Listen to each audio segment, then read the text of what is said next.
বৰপেটাত আৰম্ভ হ'ব ৰংঘৰ ৰাষ্ট্ৰীয় ডাক মহোৎসৱ। আজিৰে পৰা বৰপেটাত অনুষ্ঠিত হৈছে ৰংঘৰ ৰাষ্ট্ৰীয় ডাক মহোৎসৱ। দেশৰ কলকাতা, দিল্লী, মুম্বাইৰ লগতে অসমৰ বহুকেইটা অপেচাদাৰী নাট্য দলে ৰংঘৰ ৰাষ্ট্ৰীয় নাট মহোৎসৱত অংশগ্ৰহণ কৰিব। নাট্য মহোৎসৱৰ শুভাৰম্ভৰ পূৰ্বে ৰাজ্যসভাৰ সাংসদ ভুৱনেশ্বৰ কলিতাই আজি বৰপেটা চহৰৰ ৰংঘৰ এৰেনাৰ নতুন মঞ্চ আৰু প্ৰেক্ষাগৃহ মুকলি কৰে। 200গৰাকী দৰ্শকে বহি নাট উপভোগ কৰিব পৰা প্ৰেক্ষাগৃহটো মুকলি কৰি বিগত 4 দশক ধৰি নাট্য আন্দোলনৰ নেতৃত্ব বহন কৰি অহা ৰংঘৰ বৰপেটা অদ্বৈত প্ৰয়াসৰ শলাগ লয়। ৰাজ্য চৰকাৰে আন টাইট পুঁজিৰ জৰিয়তে আগবঢ়োৱা 10 লাখ টকাৰে আধুনিক সা-সুবিধাৰে ৰংঘৰ এৰেনাৰ প্ৰেক্ষাগৃহটো নিৰ্মাণ কৰা হৈছে। প্ৰেক্ষাগৃহটো দ্বাৰ মুকলি কৰাৰ লগে লগে বৰপেটা চহৰৰ সাংস্কৃতিক ক্ষেত্ৰৰ সৈতে জড়িত লোকসকলৰ বাবে এয়া এক ভাল খবৰ হিচাপে বিবেচিত হৈছে। আজি আমাৰ বৰপেটা চহৰৰ মাজমজিয়াত এটা নতুন সংযোজন হ'ল, এটা নতুন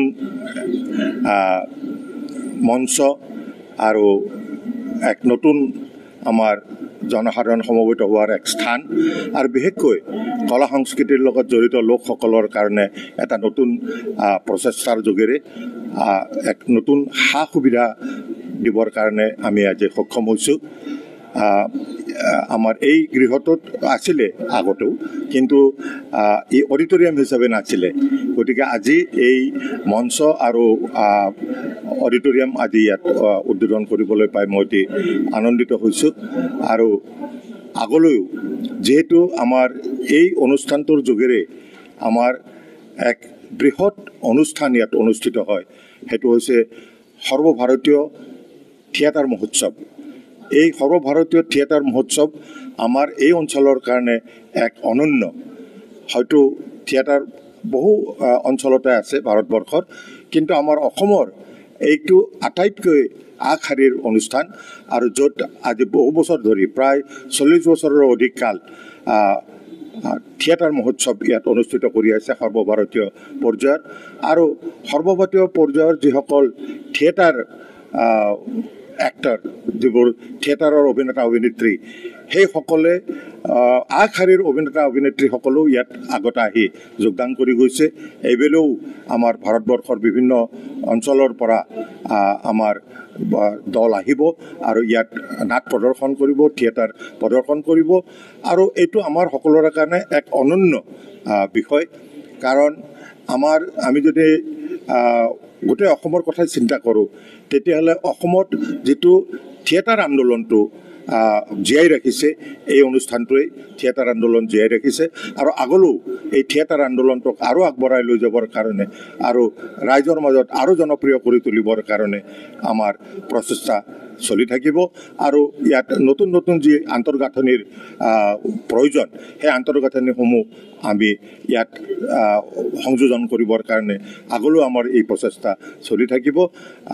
আজি এই অনুষ্ঠানত অংশগ্ৰহণ কৰিবলৈ পাই মই অতি আনন্দিত আৰু সুখী অনুভৱ কৰিছোঁ। এইটো আচলতে বহু পুৰণি প্ৰকল্প, এইটোৰ নাম ৰংঘৰ এৰিনা।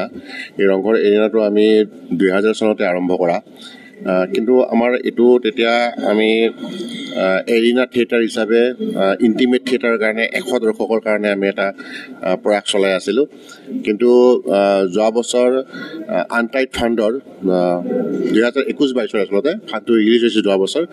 এই ফাণ্ডৰ আণ্ডাৰত আমাক অসম চৰকাৰে 10 লাখ টকাৰ অনুমোদন জনাইছিল আৰু মাননীয় সাংসদ ভুৱনেশ্বৰ কলিতাদেৱে এই ক্ষেত্ৰত আগভাগ লৈছিলে। আমি সেই 10 লাখ টকাৰে আমি ৰংঘৰ এৰিনাৰ এখন নতুন মঞ্চ আৰু প্ৰেক্ষাগৃহটোৰ আধুনিকৰণ কৰি লৈছোঁ। আৰু এইখিনি কৰাৰ কাৰণে আমাৰ এই চণ্ডীপ্ৰসাদ ভৱনত থকা এই আমাৰ নতুন অডিটৰিয়ামটোত প্ৰায় 200 দৰ্শকে একেলগে বহি নাটক চাবলৈ সক্ষম হ'ব। আৰু এইটো কাৰণে বৰপেটাৰ কাৰণে, ৰংঘৰৰ কাৰণে আৰু সমগ্ৰ নাট্যপ্ৰেমীসকলৰ কাৰণে এটা ভাল খবৰ। নতুন অভিনেতা অভিনেত্ৰীসকলে নাট মঞ্চস্থ কৰাৰ এটা নতুন সুবিধা হয়। আচলতে এই ইণ্টিমেট থিয়েটাৰটোৰ আমি পায়োনিয়াৰ বুলি ক'ব পাৰি ৰংঘৰ। আমি 1997 চনতে আমি এটা ইণ্টিমেট থিয়েটাৰ আৰম্ভ কৰিছিলোঁ বৰপেটাত, আৰু সেই আমাৰ যিটো প্ৰয়াস সেইটো বিভিন্ন ধৰণে আমি কণ্টিনিউ কৰি আছোঁ, প্ৰয়াস চলাই আহিছোঁ। আৰু এতিয়া আমি আশা ৰাখিছোঁ যে নতুন যি নাট্যৰসিকসকল, নাট্য অনুগামীসকল, তেওঁলোকে এইখিনি মঞ্চৰ ভাল ব্যৱহাৰ কৰি পেলাই তেওঁলোকে উন্নত সা সুবিধা পাব, আৰু বিভিন্ন ৱৰ্কশ্বপ আদিৰ জৰিয়তে আমি তেওঁলোকক আৰু উন্নত সুবিধা প্ৰদান কৰাৰ কাৰণে আমি ৰংঘৰৰ তৰফৰ পৰাও চেষ্টা আগবঢ়াই থাকিম। মহানগৰীত উৎকৃষ্ট হোটেল দ্য ভিলা, আদৰ্শপুৰ বাৰ্লিন নম্বৰ 1। কাহিলীপাৰা সৰ্বশিক্ষা অভিযানৰ কাৰ্যালয়ৰ কাষতে হোটেল দ্য ভিলাত আছে উৎকৃষ্ট মানৰ সা সুবিধা, য'ত আছে আটকধুনীয়া কোঠা, লগতে পাব লাক্সাৰী সুইট আৰু ডিলাক্স ৰুম। তদুপৰি ৰেষ্টুৰেণ্টত পাব আপোনাৰ মন পচন্দৰ সুস্বাদু খাদ্য, আৰু পাব বাৰ আৰু ছুইমিং পুল। দ্য ভিলাত পাব আপুনি নৈসংগিক পৰিৱেশ আৰু সুস্বাদু খাদ্যৰ সম্ভাৰ।